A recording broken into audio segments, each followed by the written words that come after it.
Hey, Barbie. Can I come to your house tonight? Sure. I don't have anything big planned, just a giant blowout party with all the Barbies and planned choreography and a bespoke song. You should stop by. So cool. Congratulations on the movie. I really resonated with Barbie and Ken's journey about like feeling like they have to be perfect and like living up to expectations that aren't even really their own. And I was wondering if there was a time in your career where you felt that way personally that made you like connect to Ken and Barbie. You know, in making this movie, I definitely felt that way. Not just in like my portrayal of Barbie, but or any time I've played someone, like when I played Harley Quinn, and I know there's a lot of Harley Quinn fans out there, you just like want to do the character justice. Like I know how much it means to me when a character I love is going to be brought to life for the first time on screen. And I would always hate it when like the actor playing that character would be like, no, I didn't read the book or whatever. And I'm like, those books mean a lot to me. I really wish you would, you know. So I know what it's like to have that kind of expectation for a character if you're a fan of that character. But I also recognize that in the case of Barbie, there's a lot of people who have a real issue with Barbie. And I also wanted us to be having a conversation with those people too.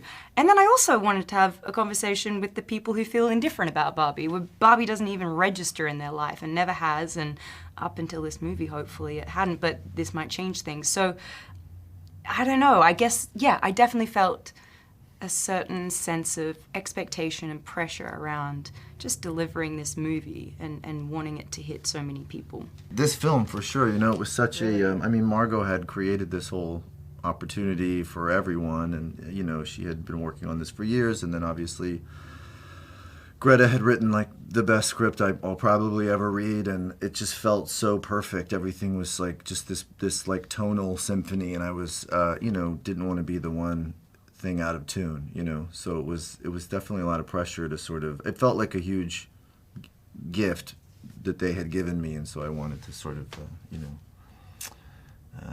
I'm fired. No, you were doing so well. Okay, good, because Margot wrote that for me, and I lost the last. You forgot the last line. What was the last line? Well, you definitely hit the right notes. You were definitely connect. I like that analogy a lot. I might use that. Which one? The tonal symphony. Tonal symphony. I like that. Did I yeah, say that? that's good. Yeah, and he said I didn't want to be the one playing it. And really this is the greatest version of Ryan Gosling that The we will see on greatest. screen. I know that you said that. Like, you killed it. It was like Mickey Mouse Club. Kenergy was everything. I wanted to ask both of you, though, have you ever been called Barbie or Ken in real life? And did you ever, did you reflect on that while working on this project?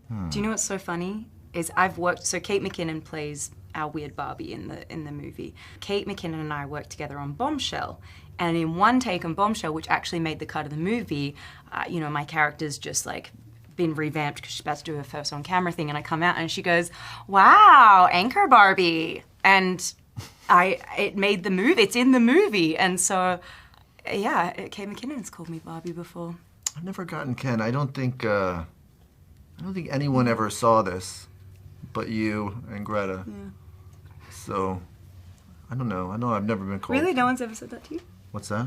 I guess it's not really a thing you say, like, "Oh, you're such a Ken," or I like, get Brian "Oh, you're a such lot, a Ken." but never. Brian? Yeah. As in people getting your name wrong? Yeah. But never Ken. I was like, oh, like, is there a famous Brian? Is there a famous Brian? I love you both so much. Thank you for making this movie. Thank you for Thank just, you. even Yes. if I may be superficial for a moment, you look incredible. This outfit is everything. Thank you. Your validation is the only one I need. I love you. Thanks, guys. Such a Thank pleasure you. to meet you. What do I have to do? You have to go to the real world. You can go back to your regular life, or you can know the truth about the universe. The choice is now yours. The first one, the high heel. You have to want to know, okay? Do it again. Congratulations on the movie. You guys killed it. Thank it is so you. funny. You know, Kate, we know you play weird Barbie. Issa, we know you play President Barbie.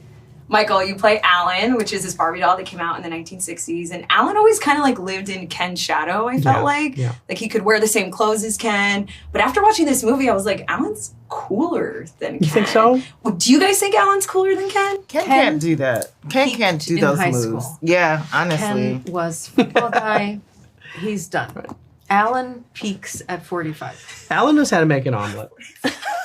He does. He still peaks. Yeah. That's kind of, yeah, that. So Well, his children are in middle school. They're doing really well. is that a good time to peak? Yeah, It is? I think so. 45? Yeah. No. A lot of doors are closed. What's wrong with it? But he made good choices along the way, and now he's reaping their. He can So enjoy his this is 40s. all Yeah. downhill. He'll enjoy his 40s Or a you lot, said- more yeah, than Ken will. He Put it that sure way. Put it that will. way. Yeah, that was the point of that. Yeah. He's That was the winning for compliment. one little moment in time, Mm-hmm. at least. Did you feel like Alan was cooler than Ken? No, I feel like Alan. Well, I mean, at least when we shot the movie, Alan is sort of very invested in Ken. He exists kind of through Ken's wins are his wins, and Ken's losses are his losses. So he's on a wild ride. He's just strapped in for the emotional roller coaster of Ken's experience. I loved Alan. Justice for Alan. Do you think that did Weird Barbie and Alan vote for President Barbie? And what does Surely. President What an Barbie think of excellent these question. constituents? Thank you, Issa Rae. Surely, yes. You think Alan voted for President Barbie? Well, Barbie, yeah. what about you? Oh yes. You put them on the spot, and I don't feel like I'm getting. It No, feels like, it is you true. were probably Look, unanimously Yeah, that's voted true. in. Barbie Land. It feels like you were the only choice. But begrudgingly, yeah. Okay, got it. I don't know if Yeah. Weird Barbie voted. I'm sorry. I voted. I Weird vote, Barbie. but Weird Barbie, I feel like she might Didn't have cast just her like vote. forgot. She honestly seems so, and no offense to her, like not disrespectfully, she feels so desperate for approval that she would vote. Uh-huh. But I don't. Maybe that was just my No, you're interpretation. Your own name Right. on- your own Maybe, name you on the know, ballot. she tries to appear lackadaisical about most Yeah. things, but she's like, civic engagement is an important bedrock of For sure. our world. Yeah. Absolutely. She's kind of like the Grinch of Barbie Land in the best way possible because I'm Yes. obsessed with the Grinch. She's still very pleasant. Yeah. What does Okay. President Barbie think about Alan? I think that President Barbie wishes that Alan would be more involved in the community because he is always at a distance, and I'd have to say that playing her while Alan was at a distance, I would always break because his voice was so soft and far away. He was never truly a part of the conversation, and I think the best presidents want to include everyone. I think Alan would be honored that the president had any awareness of him. I think that's a huge honor. Barbie in the real world. That's impossible. If this got out, this could mean extremely weird things for our world. This would be catastrophic! America. There's a monologue that you say in this movie that I resonated with so much about how hard it is to be a woman. And I was wondering, what was everyone's reaction to you saying that on set? And what was it like for you saying it? Yeah, it was an intense couple of days. We shot that scene for 2 days because it's inside of like the bigger Weird Barbie scene, and there's a ton of people in the scene. So I did that speech for like 2 days, and that was a marathon. I remember it being really intense. You should ask them. Margot was there and Kate McKinnon was there. But I remember it being like a lot of, I think it really landed with the crew too. Like I had a lot of crew members, men and women, approach me and they were like really felt it. But I mean, I remember reading the script and just it at once being like, wow, this is what a gift that Greta and Noah are giving to, you know, to an actor to get to deliver this, but also in the next breath feeling like intimidated, because that's it's also, you want to do it justice. And so it was wonderful. Greta gave me so much permission to explore. I did a million different versions of it. And I just trusted that like she would know what was right for the movie. And so I felt safe to kind of try everything. And we did. We did it a million different ways. Well, you nailed it. I got really emotional and I felt like that hadn't been articulated so perfectly in that way. And I love that you like delivered it. And I just love your character's name, Gloria. It felt like her name was in reference to Gloria Steinem. And I know you met Gloria Steinem in 2016. Did you think about Gloria at all when you were embodying your own character? I thought about so many women embodying Gloria. I thought about myself. I thought about the women in my family. I thought about all of my friends, all the women I love, women I know, women I don't know, and just like what it takes to get to be our whole selves. And yeah, I think I held with me like a lot of different inspirations in women. That's an interesting thought about Gloria Steinem. I don't know, you'll have to ask Greta if there's any connection there.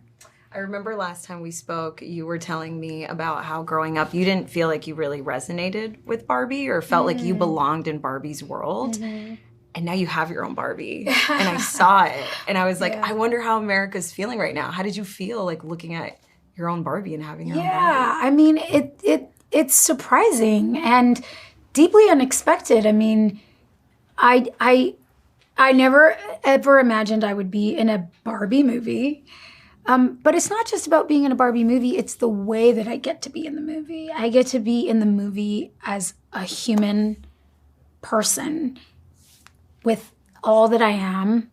And what that says to me is that things have changed, things have improved. You know, there is this deeply dominant narrative and stereotype of beauty in the Barbie narrative that just didn't include me when I was growing up, people like me. And to get to be a part of a moment that's expanding that narrative for so many people is so unexpected to me. And also just a joy that I get to be a part of making that world include more of us. Diamonds under my eyes. This is the best day ever. It is the best day ever. So is yesterday, and so is tomorrow, and every day from now until forever. Do you guys ever think about dying? Greta Gerwig. Hi. Hi. Such a pleasure to meet you. I know that you got to work with Mattel and tour their offices. Yes. And when you were doing that, you noticed that most of their dolls were named Barbie.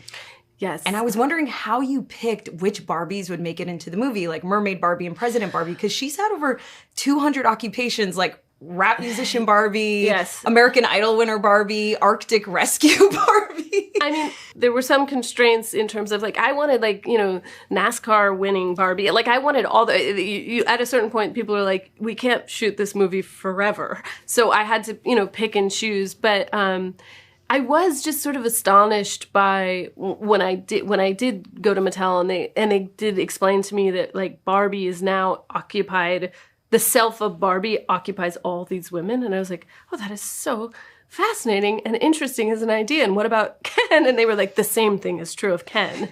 I was like, great. Well, that seems like a really surreal place to start. Yeah.